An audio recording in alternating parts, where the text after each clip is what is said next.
Hi and welcome everybody to the lecture titled The Physical Layer of 5G New Radio. So, previously we discussed about OFDM, the waveforms, the multiple axis schemes, but now the things we discussed before were the proposed schemes and technologies and modulation for 5G. But during the standardization, what did they decide to use? So this is what we will be discussing and talking. So from now on, the parameters I'm going to be mentioning and discussing and talking about are practically used in 5G. All the companies have to stick with these parameters so that they make sure the standard is compatible wherever you go or travel in the world. So in this lecture, we'll discuss the following topics.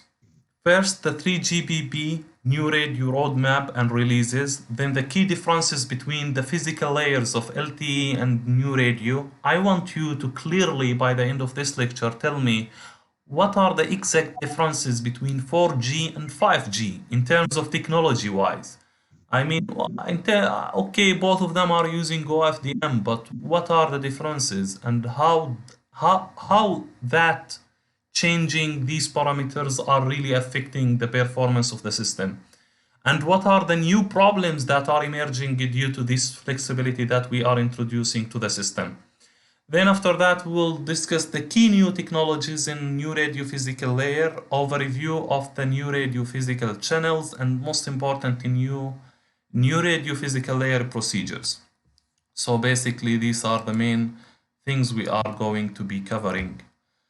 So if we were to classify them into three categories to make things easy to understand. First, with the most relevant part to physical layer, which is waveform design and frame structure. By waveform, I mean the transmission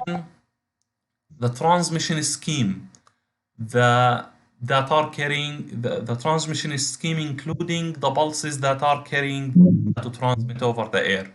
So basically, OFDM is a waveform. Filter bank multi-carrier is a waveform. Universal filter bank multi-bank, generalized frequency division multiplexing, and all these are waveforms. Waveforms basically a physical signal that you define its characteristics and its parameters so that it fits to the requirements of your channel, of the user requirements, of the application, and the scenario you are trying to satisfy. So basically, it determines the bandwidth of the pulse, the amplitude, at which frequency, at which time, and the shape, and all these physical parameters that make sure that the signal can be received and detected correctly at the receiver side. So the first topic, and also the collection of the waveforms, we append them to each other. Like you have the waveforms carrying your data, but this is within a packet, within a framework, a structure. So the multiple OFDM symbols, in the case of OFDM, they form and compose what we call frame structure. And the frame at the data link, at the network layer, we call it packet. The data, we call it packet.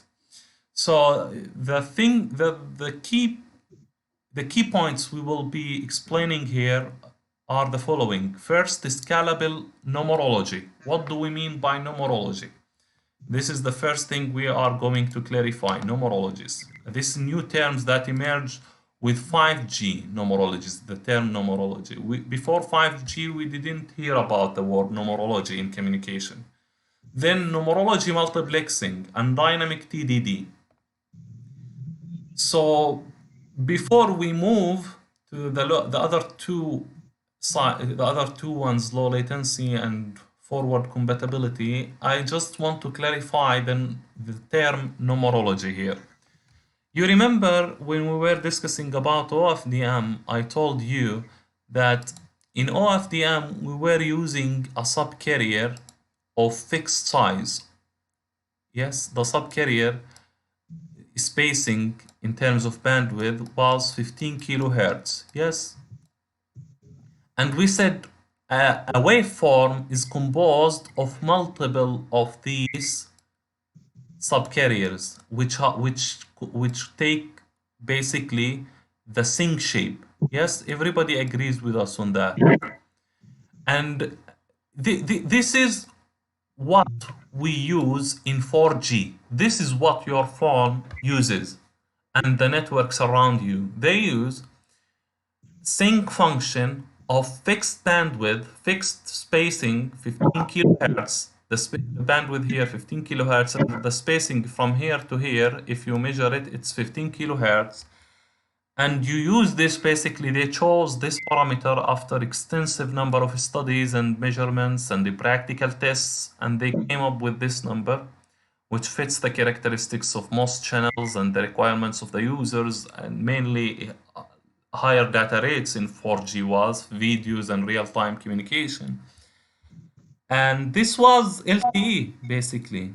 Your carriers, they have fixed size, yes. But with the emergence of 5G, we have new emerging use cases, new requirements, new services that basically these services require different the performance indicators of these services are different from case to case. So now we don't have only enhanced mobile broadband. Yes, enhanced mobile broadband, what does it mean? Means higher data rate. Example, give me an application. Video, yes. Gaming, conferencing. This is enhanced mobile broadband. This was in 4G. But in 5G, with the emergence of Internet of Things, we are facing new services that require not only, they don't require high data rate basically, but they require other things like low latency and basically ultra reliability. Example, give me example on this: autonomous driving, remote surgery operation, and drone control, remote control, or automation in the industry. They require low latency because latency is very critical parameter here. You need to reduce it as much as you can. And beside that, you need ultra high reliability. You don't want this link to be broken at any time. You want to make sure that this system is working even if one of the links is cut, by making sure there are some other redundant link and making sure that the bit error rate, the number of errors you are experiencing, are so little. Is this the only service, low latency and high reliability? No. There is also massive machine type communication. You hear of the Internet of Things, where massive amount of devices, everything is going to be connected to the internet by giving it wireless connectivity and processing capabilities by using some microcontroller. So these services as well need to be connected with the internet. So what does this mean? I want everybody to get this story well structured in his mind. So in 4G, we have only one emerging use case. Only we want high data rate. We wanted more data rate, more data rate, more data rate. But with 5G and beyond, not all the services require high data rate. There are new services that require other parameters, other requirements, including low latency and high reliability. Not all, this one case, this is, let's say, one case, this is case 1, this is case 2, and case 3 here, we have what we call it massive machine type communication, which is related to Internet of Things, massive Internet of Things. And let's call this ultra reliable, low latency communication. So we have 3 different use cases, yes, not one. And each one of them has its own requirements. So this means different services with different requirements. So the question here, can OFDM, the one we used in 4G, satisfy and meet these requirements without any changes? This is the first question that was asked in the standardization organization, in the standardization body. And basically, the answer after few analysis and evaluation and studies, the answer is no. OFDM, as it was used in 4G, cannot satisfy all these services requirements. And the simple reasoning behind that is the fact that their requirements are different. And OFDM is designed only for one use case. If it suits here well, if it works here well, it's not necessarily that it works in low latency, for ultra reliability, low latency, and massive machine type communication. So basically, this is the struggle. This is where we needed 5G. So what's the solution? I want you to get this right. So now you are clear with this. The solution is this. Yes? Now we cleared everything. The solution is this. You told us that we have three use cases. Yes? One case, enhanced mobile broadband, which requires high data rate. And you told us also there is another service, ultra reliable, low latency communication. What's the key feature of this? Ultra reliable, low latency. How do you provide low latency? You make sure that the OFDM symbol, the one we taught you in the previous course, yes, it has duration T, yes? Everybody knows this. If he reviewed the lecture, it has duration T. We want to shrink this T symbol, we call it, the symbol duration of OFDM. If you are going to serve a user here, which is using autonomous driving, let's say, or using remote surgery operation, or drone control, or industry automation, these are very critical. You need to reduce the latency as much as possible so that you send the command immediately without any delay. So the key requirement here is to reduce the time required to transmit your data. So if the key requirement is to reduce time, then we need to use symbol duration with shorter time. Yes? Everybody with us here? So here we call it TS prime. New TS, this TS for the OFDM symbol. Here we have OFDM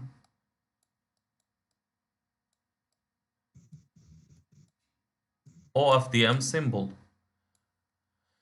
So this, then we map this, link this to, this is good when TS is large, then this can be good for enhanced mobile broadband. Why? Because when TS is large, what's the subcarrier in this case? Spacing 1 over TS is equal to delta F, the carrier spacing.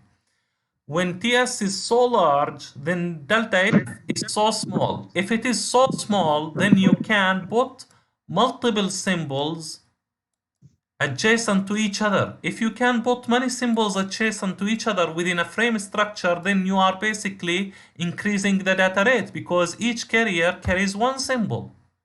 And this fits the requirement of enhanced mobile broadband communication. True or not? This is true. This is what we are. However, for ultra reliable low latency communication, the requirement here is not data. Here data. We need high data rate, more subcarriers carrying more symbols so that the number of data bits you transmit per duration is larger. And this is what we call high-speed internet. The internet is fast. But here we need low latency. Low latency, you need to shrink the symbol duration, TS prime. Now what happens when you shrink, when you reduce the TS? Let's link this to ultra reliable low latency. What happens to the delta F?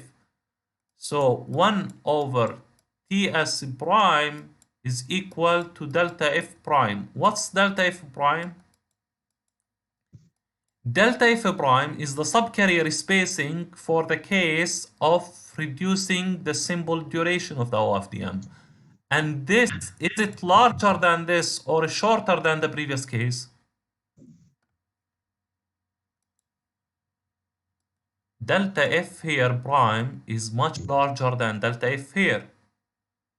So what happens then? This is in time domain. This is time domain, yes? You reduce time. Where? In which domain? In time. This is the implication in frequency. The frequency subcarrier shrinks, and when it shrinks, you can put more symbols within symbol duration, more subcarriers. But here, you have within this frame, within this, you have how many? Instead of having 6 number, you have only 3. So what happens here? The data rate is less. Within certain duration, you send less data rate. True or not? True. But what's the good thing about this? The good thing about it that you reduce the duration, so it satisfies the requirements here. But does it satisfy the requirement of high data rates? No. For this, it doesn't satisfy low latency requirements, but it does satisfy high data rates, which is the case for enhanced mobile broadband. Up until now, is this clear? Yes. Yes. Be very clear for everybody, because this is where your code and simulation starts. This is from where it should start actually. You need to imagine a situation where you have 2 cases, one case here and one case here, and for each case you define different symbol duration based on the requirements, and see this in the frequency domain, the implication, and see whether it fits the requirements or not. And after that, we need to investigate the case when we are a base station here. Yes, we are a base station transmitting our data to the users. This is user 1, user 2. Yes. So this is the base station and transmitting our signal. Yes. And now the base station usually does not send each packet correspond to each service alone. It sends them jointly, together, combined. So we call it composite signal. This signal, part of it goes to user 1, part of it goes to user 2. Basically, they go to both users, but each user is synchronized and can detect his own part. Now, how do you multiplex these data in the multiplexing schemes we discussed in the previous lecture? We said we have in OFDM we used frequency division multiplexing. Yes, the carriers are overlapping with each other, but they are orthogonal to each other. And how do we multiplex them? How do we multiplex them? We multiplex them like this. You put this here, you put on the frequency domain, this comes here, you put it in the frequency domain, and the carriers within it, 3, and this is frequency, and you put this here, this one. Now, when you put these adjacent to each other without any spacing between them, what happens? Now, here is the problem. The problem here, when you put subcarrier of low spacing, short spacing, small spacing, besides carrier of large spacing, then interference will happen between them because they are not orthogonal to each other. Now, since they are not orthogonal, then they destroy the orthogonality. In this case, we will not be able to recover our data with high reliability. They will cause interference to each other, and then the data rate will deteriorate the performance capability. It becomes not that good. So what's the solution? Basic solution. Okay, one solution can be make them apart from each other, separate them from each other. Yes, put guards here. So instead of having this picture here, we can what do we do? We just this is the first for the first OFDM symbol, and this is for the second OFDM symbol. And what do we do here? We just put spacing, guard, protection. Guard, CP. Not CB, we call it guard band because it's in the frequency domain. The CB is in time domain. Okay. So this what happens here when we put guards here, we lose part of the bandwidth. Yes, and as we all know, bandwidth is very precious. We pay millions of dollars. Companies pays usually any company that wants to provide additional services for the customer, they have to buy bandwidth from the government so that they can serve more users and get more return. But bandwidth is so expensive. Yes. So is it a good solution? Now, one might say, yes, it's good in terms of technical. In terms of technicality, it's good because it reduces the interference somehow between the two symbols, and each symbol somehow you can receive it with good reliability. But the question is that, yes, I receive it with good reliability, but as a manager or as a company owner, you made me lose significant amount of bandwidth, and I don't have enough money in my budget to buy these many guards each time I want to multiplex two symbols with each other. So here is the conflict between the engineers and the business owners. Yes, engineers, they have this solution, and business owners, they say, okay, it's good in terms of reducing the interference, but it's not good in terms of making money. So they discuss with each other, talk with each other, many meetings and this and that. Then they say, please, I'm not satisfied with this solution. You are engineer, you are researcher, you know your stuff, and I need you to create a better solution that does not cost me money. I'm not really satisfied with this, and my budget is limited. Please come up with a different solution for me. So here is where your role comes in.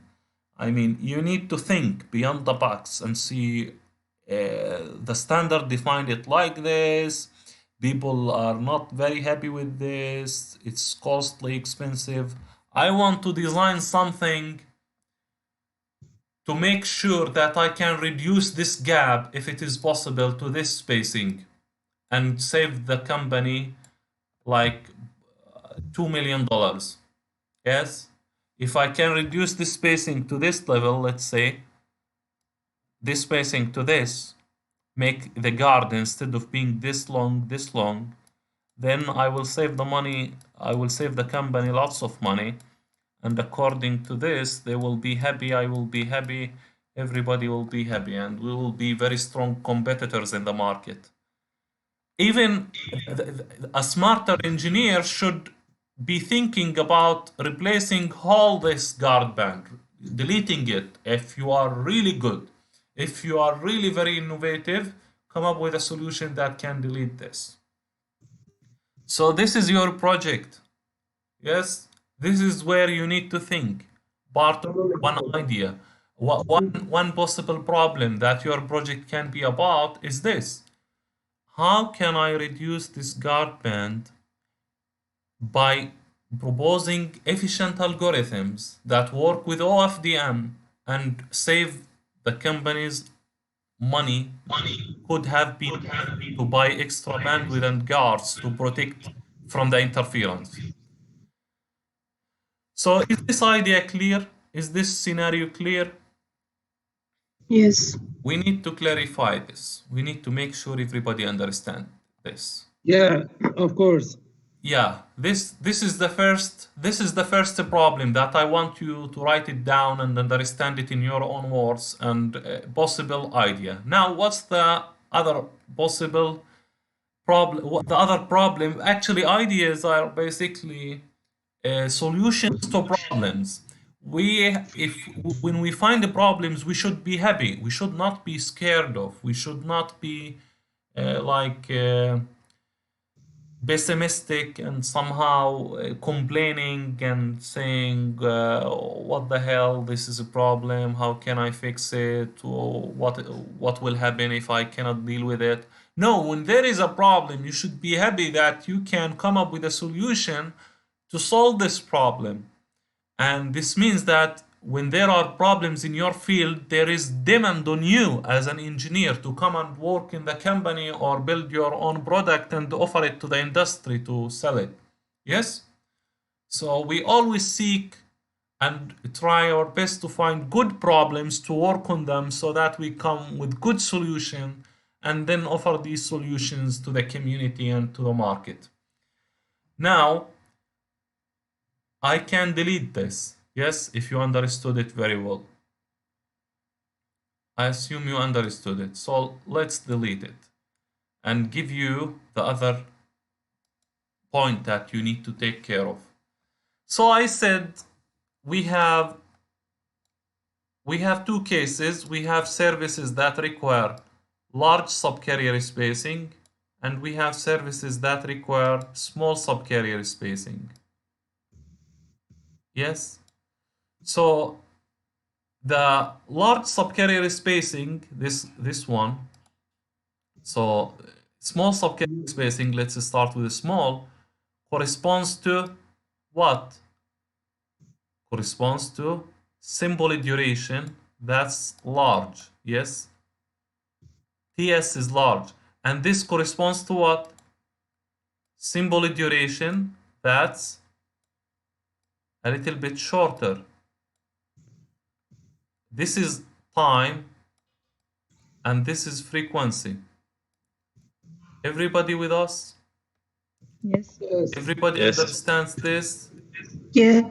Yes. Now let's return back to your signal and system knowledge. You are good in communication, good in signal and system, yes? In signal and system, we say if you squeeze the signal in frequency, it will spread or become wider in the other domain, which is time. Is that true? This is from Fourier series principle. I mean, you can, if you reduce the duration of a pulse or signal in certain domain, it will increase in the other domain. If you increase it in the other domain, it will increase, the opposite will happen. So, but what else happens? Everybody knows this, everybody agrees on this. Very critical point. Now this is the reasoning why we have this is what you will tell the business owner when he tells you I want a design for OFDM that can serve autonomous driving. When you talk about autonomous driving, then you are talking about latency. Latency is very critical. If latency is very critical, I want to reduce TS. If I reduce TS, what happens here? You increase the subcarrier spacing because delta F is equal to reciprocal of TS. If you increase TS, delta F increases. If you increase it, decreases. They are the opposite of each other. They're inversely proportional to each other. Clear? Clear. This is from Fourier series analysis and signal and system. But what's the other thing that you need to take care of? Yes, the other thing you need to take care of, when I squeeze the signal in one domain, what happens? We know the signal energy is fixed. Yes, whether in a certain time the signal energy should be fixed in any domain. You remember Parseval theorem in signal and system, Parseval theorem. that says the energy of the signal in time domain is exactly equal to the energy of the signal in frequency domain. If that's true, if we want to apply it here, what happens to this signal that has low subcarrier spacing? Yes, let's draw it here again. Here is the subcarrier spacing. Yes. Now, if you integrate this signal and find the area under it, find this area, you will find what? Over time, integrate this signal. Let's call this signal f of x, f of t. So, let's say it's in time. This is in frequency. Yes, since in frequency, yes, we'll call it x of f. Is that Yes. good notation? X of f. If I tell you find the energy of this pulse, what do? You integrate, you square this signal. If it is amplitude, you square it and you integrate over a frequency from the beginning till the end, and you found the energy. This is the energy. Yes? Over the duration of the symbol. Is that true? X is the amplitude, it's the amplitude, you square it, becomes power, and you integrate along frequency, then gives you, and this is exactly equal, this should exactly be equal to the integration to x of t square delta t. Now, the signal has this spacing in time, yeah? In frequency, it has this spacing. You squeezed it, yes? It has shorter subcarrier spacing. Then what happens in the time domain? In time domain, it spreads, yes? It becomes something like this. Now, the energy, if you have to apply Parseval theorem. The energy under this curve also should be exactly the same as the energy within this curve. So basically the area under this or under this is the same. Is this understood? Is it you have to really digest this well. The area under the curve, whether in time or frequency, if they are the transform of each other, the area under the curve should be the same, which means the energy is the same. Now, go to the other pulse. Now, this pulse has, in time domain, has shorter duration. If it has shorter duration, and we assume they have the same energy, will it have the same height as this pulse? No, it will not have the same height as this pulse. The height of this, since the duration is shorter, you reduce the width, yes? Then the height should be more. Why the height should be more? Because you reduce now this duration is shorter than this. And we assume the same energy. To compensate for the loss on the width, we need to increase the height, which is the power, so that you maintain the same energy. So when you put this beside this, what happens here? You have offset in the power. This power is larger than this power. So which one interferes to the other more? This interferes to this more, or this interferes to this more? Depends on the domain. Now in time domain, this interferes more. Why? Because it has more power. Now in the frequency domain here, in the frequency domain, you have this signal. So in the frequency domain, the height is lower. This is frequency domain. The height is lower than this. So which means that the interference that can come from this signal on this is larger at the edges, because this is kind of spread along large number of frequencies. So this signal corresponds to this. This is in time, this is in frequency, and this signal that has small subcarrier spacing corresponds to this signal that has large symbol duration. This shows you clearly the concept of power offset when you want to satisfy two users simultaneously with different requirements. This user require video and this user require control, for example, automation control or car, vehicular communication, autonomous driving, remote surgery operation, these kind of applications. So we have this other point. When you simulate, you must show me this. You must get this. You must see that when the subcarrier spacing is shorter, the power is higher, and when the subcarrier spacing is larger, the power of it is lower, and the opposite happens in the other domain, time domain. So this basically gives you an idea about which one causes interference more to the other.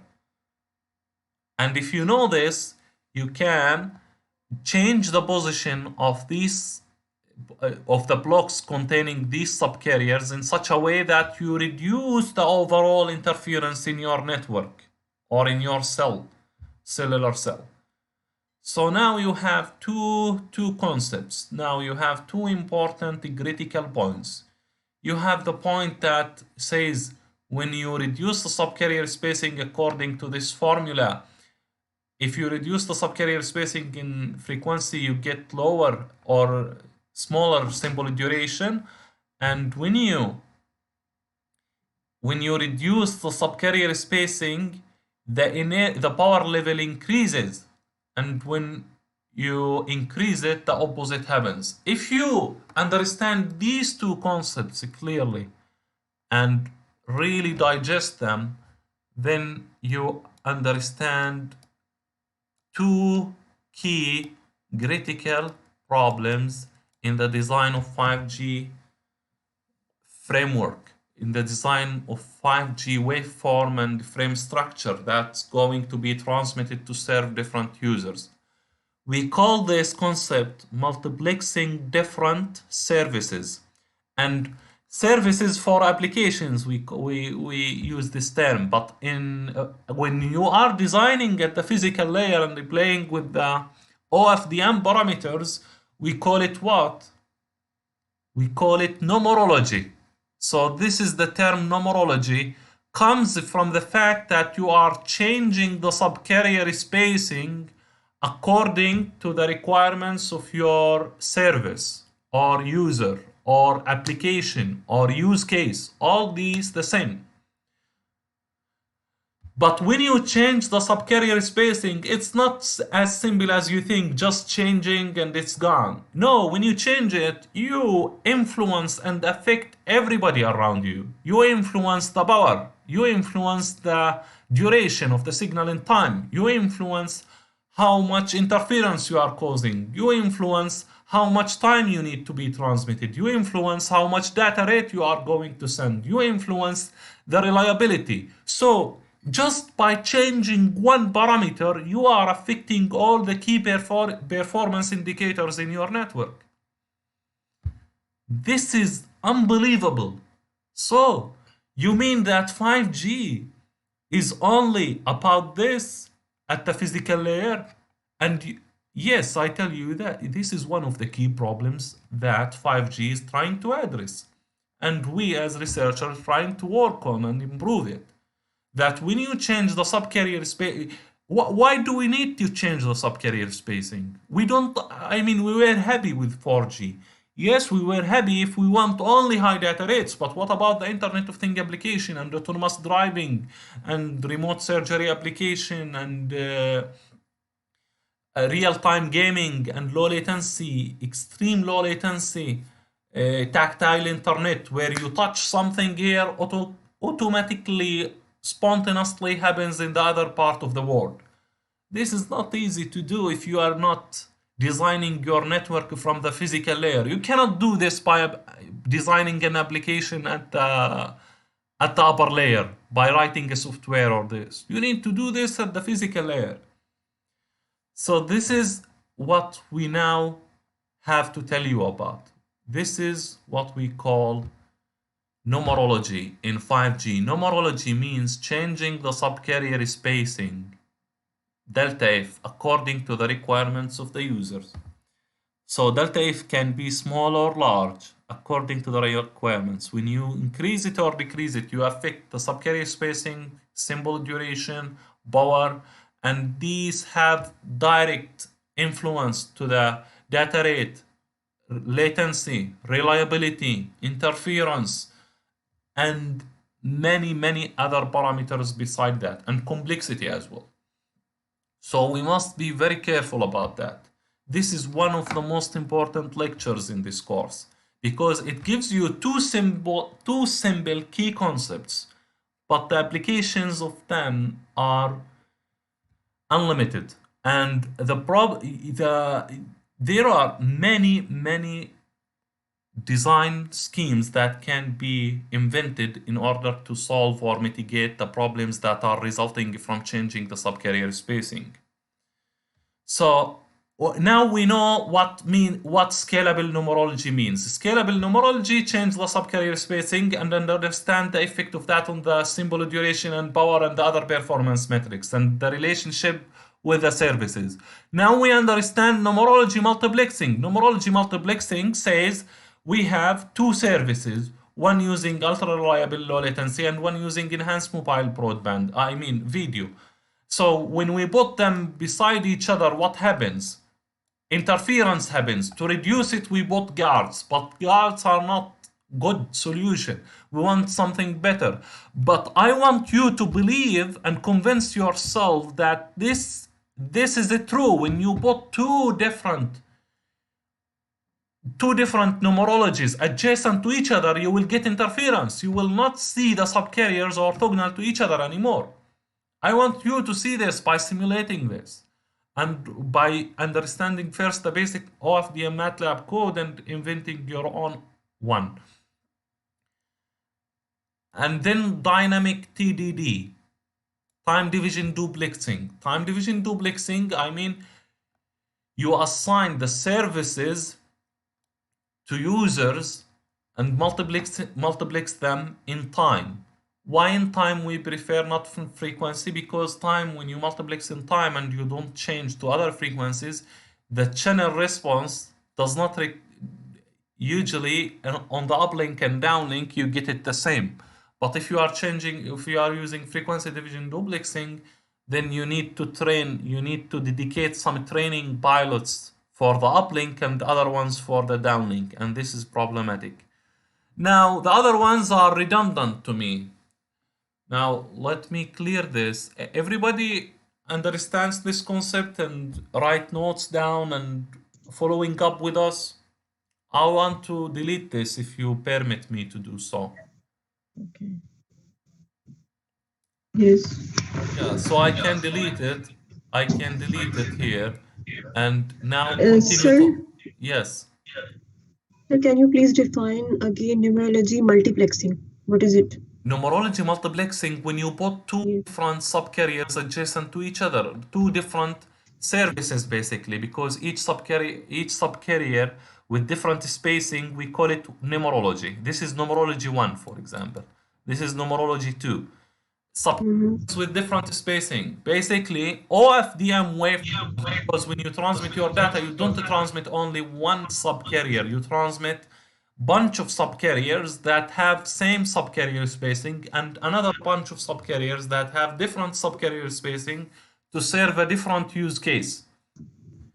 So this is what we call it. But here I was, for simplicity purpose, I was using only one subcarrier. But you have to define it for many other subcarriers, more than one at least.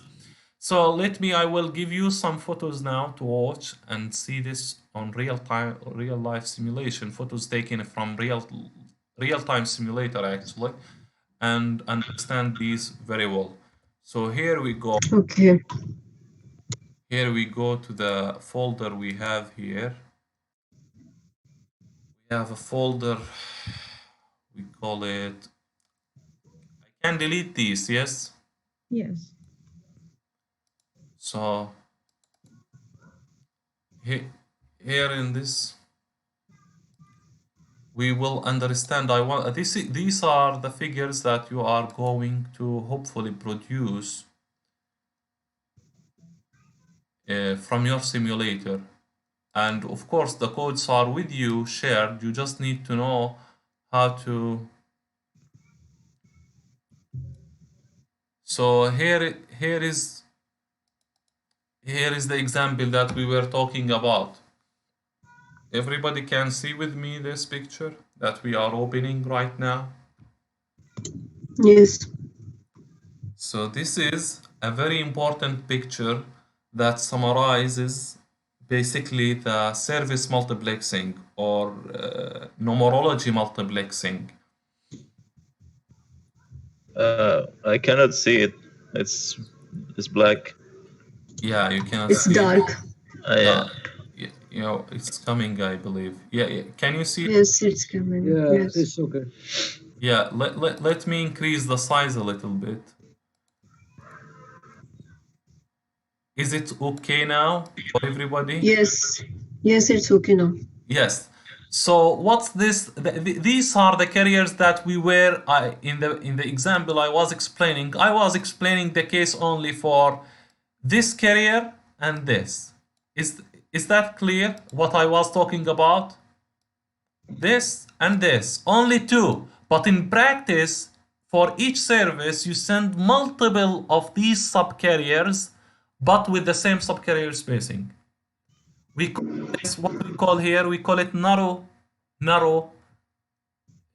subcarrier numerology, and here wide subcarrier numerology. Two numerologies. You understand me?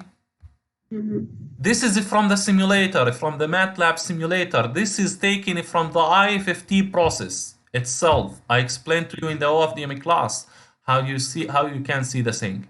Now, what's the error here? Can you see me with me? What's the mistake in this picture? The mistake in this picture is since if we are considering the same There's no guard. power, yes, the same energy for each subcarrier, yes, you are with me. Yes. If we are considering the same energy for each subcarrier, then this subcarrier, the wide one, should be what should the height be?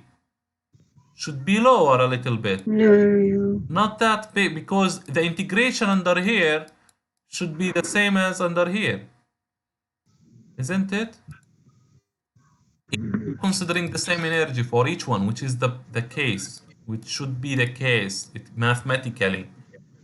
So basically, you have, but regardless of that point, now I want you to see where is the orthogonality between them. If you put them adjacent to each other without guard bands, what will you get? At the peak Interference, I guess. interference, see this one at the peak of this subcarrier. What do you have here? You have zero contributions from all subcarriers. If you have zero, this means you can detect this data successfully without any problems. This is where you sample your data and you get your data back. However, what happens here at this? I want to detect this. Yes, I want to take this. But while I'm taking this, see what I'm taking with it? I'm taking part of this subcarrier, part of this subcarrier, and part of this subcarrier. All these, they sum together and cause interference to this symbol. Can someone please shut down your mic? Yeah, please mute the mic so that you listen carefully to what I'm saying. So what about the other carrier here? You get zero interference. You detect correctly here. You detect correctly. What about this carrier? You detect with interference. What I mean by interference, when you get interference, your bit error rate becomes bad. You understand me? Now, what's the conclusion here? when, let's say the subcarrier spacing of this is 30 kilohertz, and the subcarrier spacing of this is 15 kilohertz, and they are beside each other. Yes? What do you conclude here? That if you put wider subcarrier adjacent to lower band subcarrier without guard bands, then the one with wider subcarrier will cause interference to the next subcarrier. To the, let's say the first one odd, this is even, odd, even. It will cause interference to the even subcarriers. Yes? Yes or no? It causes interference. Yes. Yeah, it causes interference to the even subcarriers. So in this case, can you give me a solution that can reduce the interference? Without using guard bands here, without using guard bands, can you tell me another solution that can reduce the interference? Another solution is don't transmit over these points. At this point, don't transmit this subcarrier. Cancel it.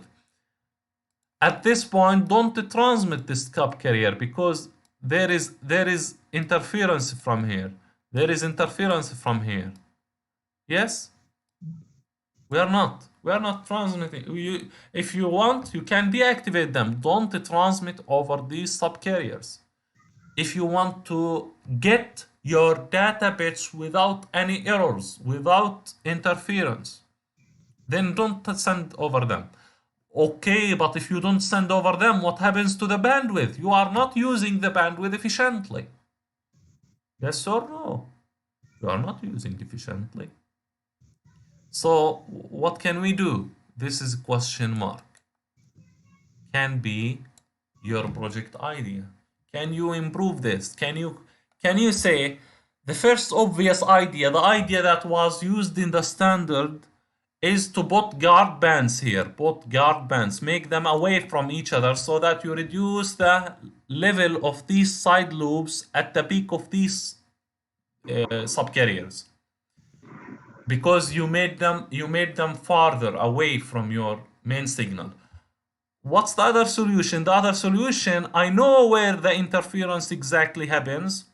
So to avoid it, I can only deactivate these. I don't need to put guard band here. I saved it, but I deactivated my data, the transmission over these. But then, okay, you also didn't transmit data over that.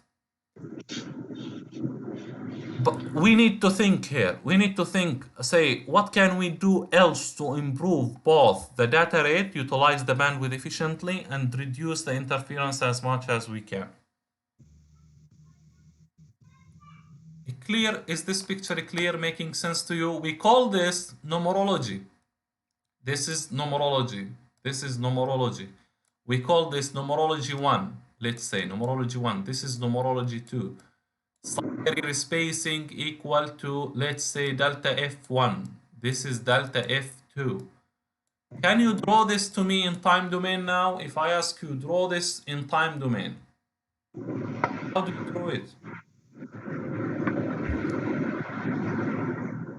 Now they are multiplexed in a frequency domain. In time domain, do you know how they will come? In time domain, they will come as if they are on top of each other. Went over each other. Yeah, let's see how they will come.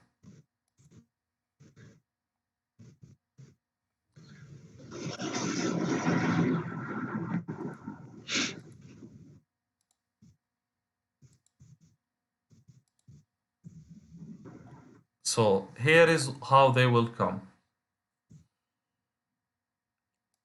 Can you see this signal?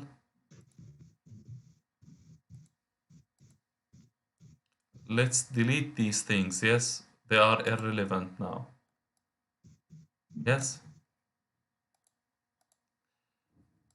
So here is you remember the subcarrier with shorter subcarrier spacing. This is it. narrow subcarrier spacing like this gives you large symbol duration. And the one that has wider subcarrier spacing gives you shorter symbol duration. This is the symbol duration. What's this? This is CB. Now, this is in time. When you put them together, you see this signal. What's the effect here in this signal? You will have a signal with higher power. They come on top of each other. You tell me, how do I separate them? I tell you, they are already separated in the frequency domain, but in time domain, they look like they are on top of each other. So in time domain, you cannot separate them, but you take them to the frequency domain. In the frequency domain, they are already separated. So each receiver can make his filter align to his part and take his data and done.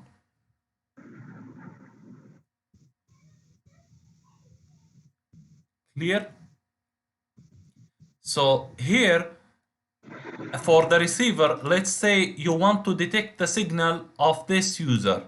The FFT at the receiver, you remember the FFT operation at the receiver side in OFDM design?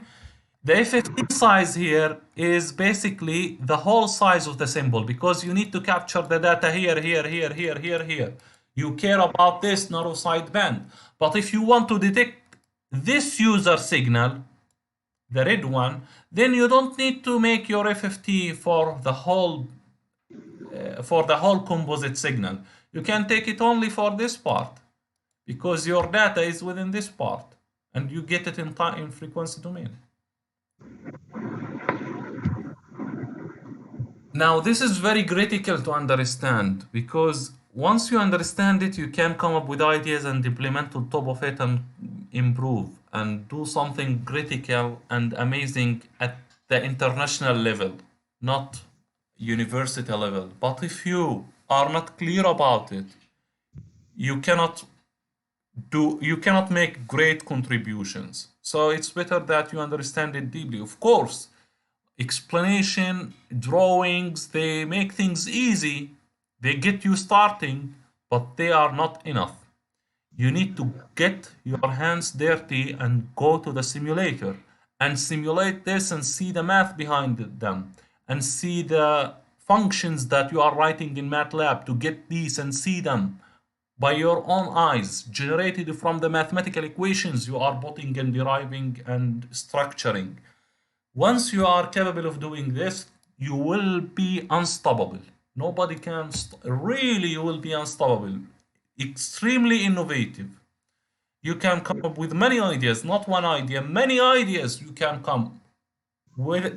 You can produce them and make sure that, why? Because you know the tricks, you know what you need to do so that you reduce the interference. You know which parameters to control, you know which function to write, you know which operation you can make to reduce it. But once you are familiar with the math and the understanding and the function. But if you are missing one of these three components, then things will always be playing tricks on you. Okay, I guess this, I guess that. Okay, looks like this is not true, this is not true. So make sure you understand things. I already explained this in many lectures. First thing for innovation, deep, comprehensive understanding of the problem you are trying to solve. Without that, you cannot do much. So we already talked about this, low latency and reducing the retransmission time, quickly transmitted, and reference signal. There are some terms that I will define them later in the presentation and explain them. And there are some other parameters that we also need to take care. We want to be compatible with the LTE infrastructure. We cannot come to the companies and tell them you need to get rid of your whole network. Your whole network is old, useless, cannot satisfy the requirements of the users, and all your investments, all the money you have put in order to build your network now we don't need it, and that doesn't make sense. you have to make use of the equipments that are being used right now in the companies. So to be compatible with the current infrastructure if possible, to reduce the cost and make it easier for the companies to adopt the new technology. And we need also to reduce the always-on signals. If the signal is not used, if the signal is not utilized, if nobody is using this signal, why should you keep transmitting it? Make it off. Save power, save resources. Also, so we should make a barrier in that system. Yes. Yeah, that's true. We need to take care of this and make it cognitive, intelligent, adaptive, according to the active users. You activate just efficient number of antennas, efficient number of resources. From this, we can save energy, we can save frequency, we can save bandwidth also, because bandwidth is always expensive. Expensive, and when you save them, you make money basically. Yeah, we can realize another way. True. That's very critical point to consider while you are designing your system. Yeah. So basically now the presentation is going to be a repetition of what I have already explained. But let's go together over it to make sure that we didn't miss anything from the presentation. Yes? Should we go over it quickly?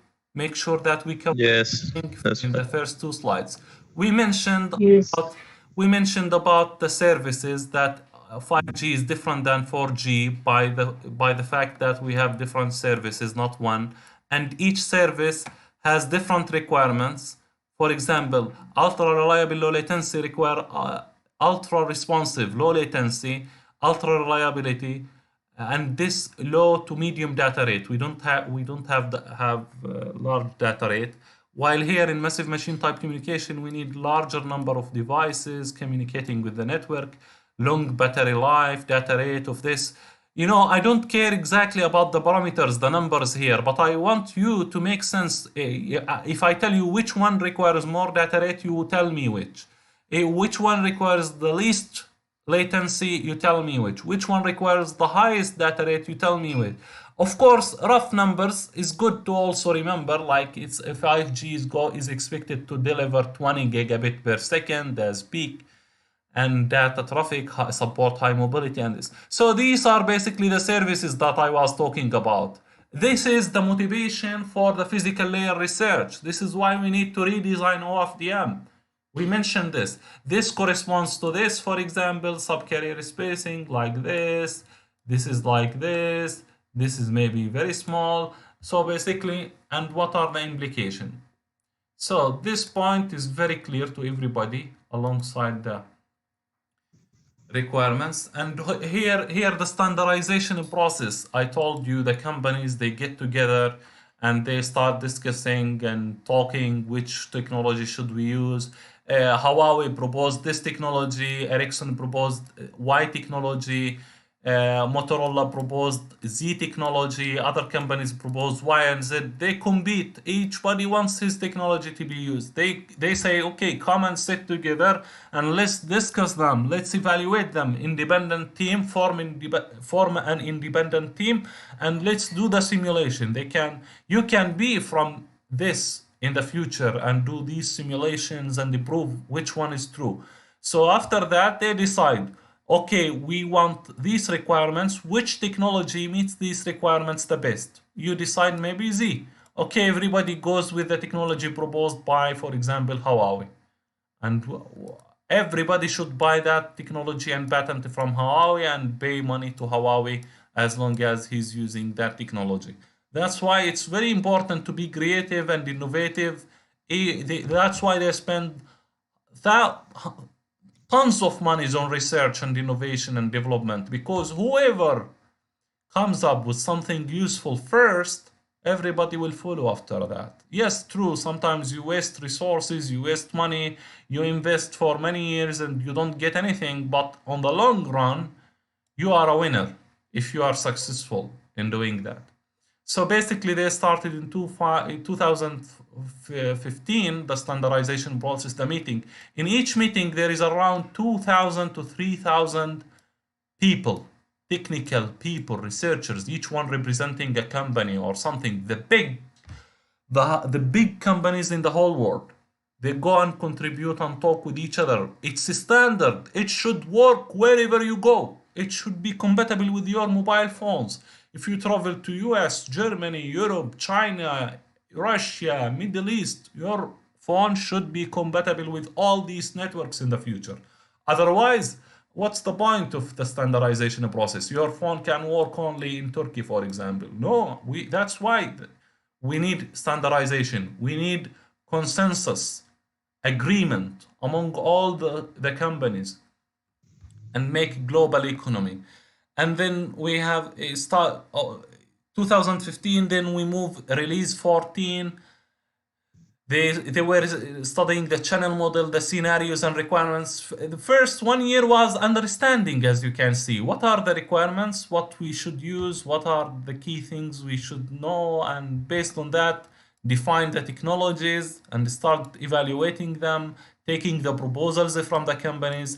And this, as you can see, it's ongoing process. Although they released the first standardization in 2019, at the end of 2019, but there are improvements. And right now, as the time we talk, there are people working on this, and they are trying to improve and get things working in a much better and efficient way. So this is basically the standardization process. Of course, it's not in one country. The meetings, they happen over some, like one meeting first maybe in Korea, the second meeting in China, the third meeting in US, the fourth meeting in Europe. You don't know. They just decide. They keep changing it and shifting it so that they just cover the whole world and be close to everybody. So this is the further point. The things this presentation is covering, basically we talked about them, but this is in details. It doesn't talk about other technologies that were considered in 5G, like millimeter wave, vehicular communication, multicast, and licensed spectrum. It just focuses on the frame structure, waveform, and the services and the numerologies, basically, which is the most important part of the design process. And then you have a non-standalone mode and the standalone mode. In non-standalone mode, basically, I want you to remember this point. In non-standalone mode, you use the current LTE infrastructure to provide 5G capabilities. So basically, you don't change the base station. It's LTE E node B, LTE, and here, and this is LTE base station, but this is 5G base station. So basically, you want them to be compatible with each other in case the company doesn't want to replace its infrastructure, or with the infrastructure it has, it wants to serve and meet the requirements of the future users and the future use cases.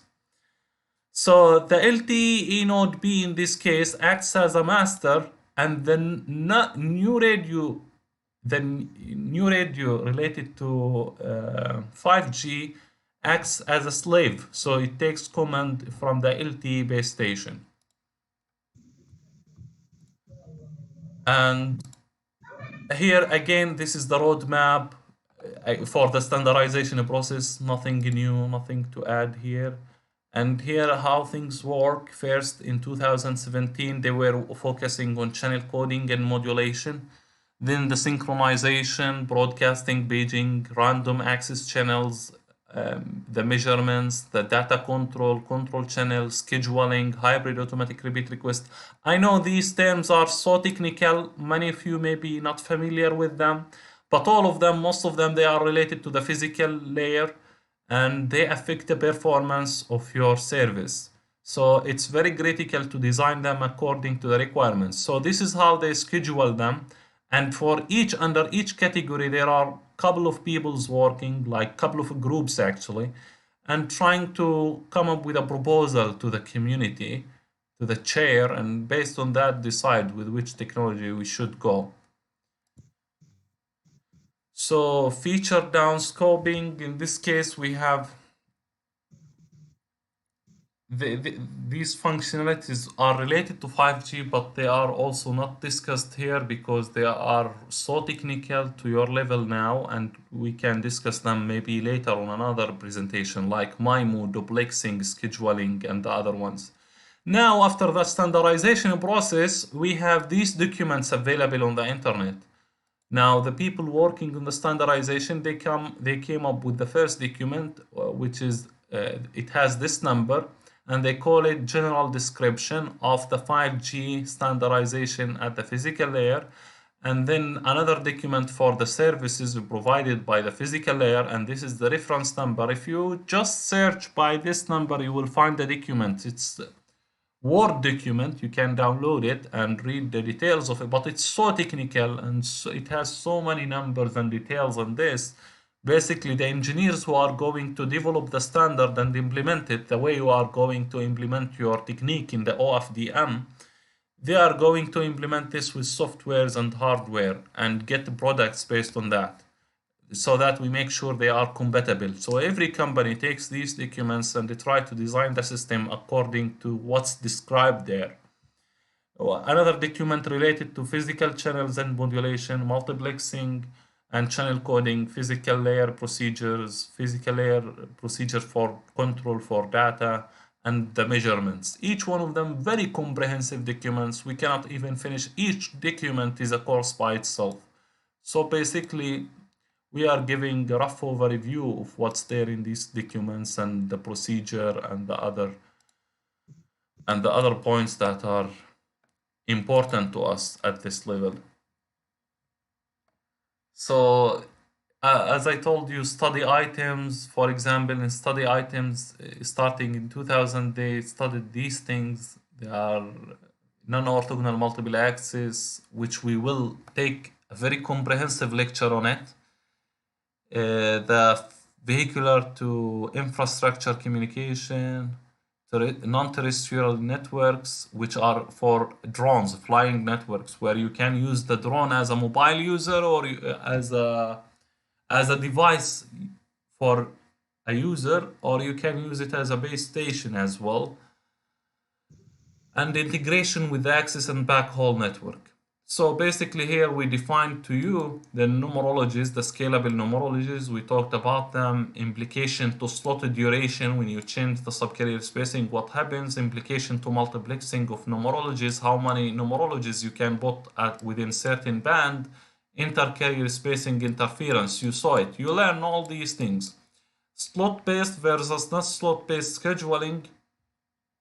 So we schedule them whether on slot-based or non-slot-based. Slot-based make sure that they are orthogonal to each other and they are aligned. Non-slot-based not necessarily orthogonal to each other. And how to indicate the link directions.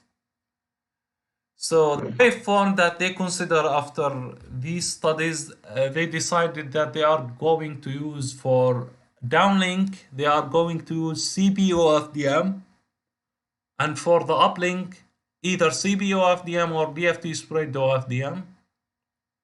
CP-OFDM, you use it for high throughput scenarios, where DFT spread OFDM for power limited scenarios because of the power amplifier capabilities.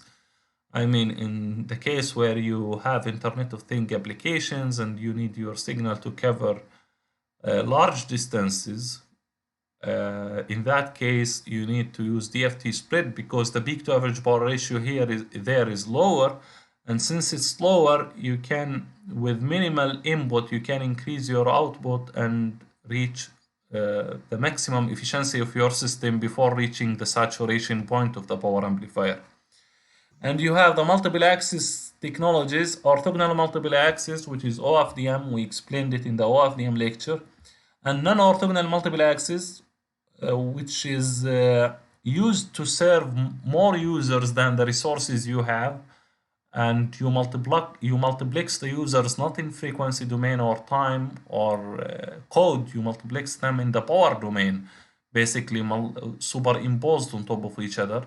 And this will be covered extensively and studied comprehensively in few lectures to come. and the bandwidth here and the other bars. So as you can see here, most of the information in the slides are like this, but the key important information that I shared with you at the beginning are the ones that can enable you to innovate and invent. This information is taken from the documents of the standardization community. So nothing you cannot, you just for rules and regulation and how much this, what's that, how, but it doesn't tell you exactly how to invent and come up and what's the effect of that on the signal in time, in frequency, in power, how to multiplex them, how are they orthogonal or not. So they defined that delta F in general, they defined it 2 to power u multiplied by 50. 50 kilohertz, the one used with LTE. Yes, the one used with LTE. LTE was fixed, one carrier frequency, 50 kilohertz, 15 kilohertz. The only difference here, 5G introduced the subcarrier spacing this 2 to power u.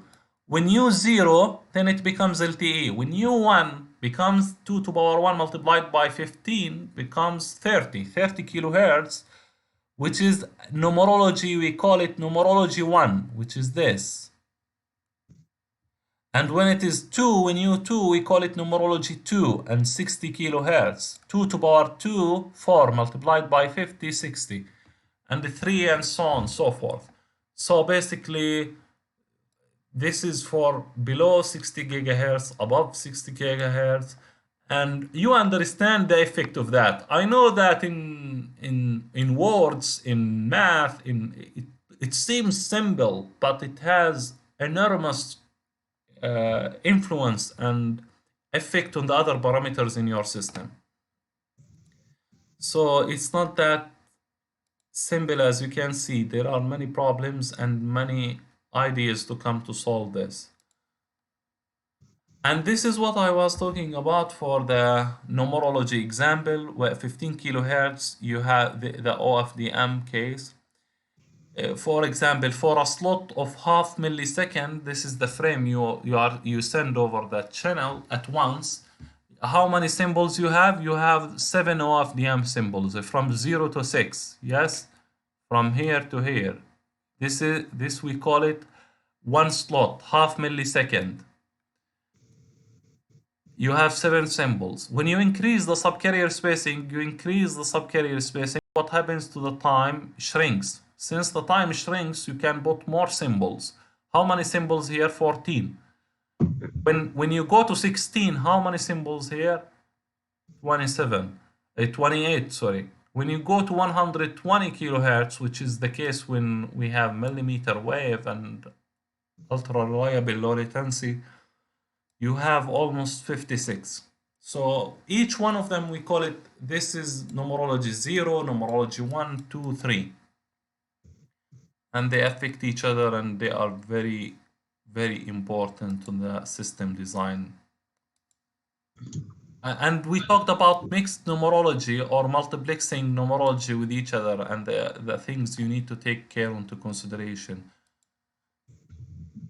This is very important thing. And here we just focus on one subframe. So the subframe duration in the 5G. So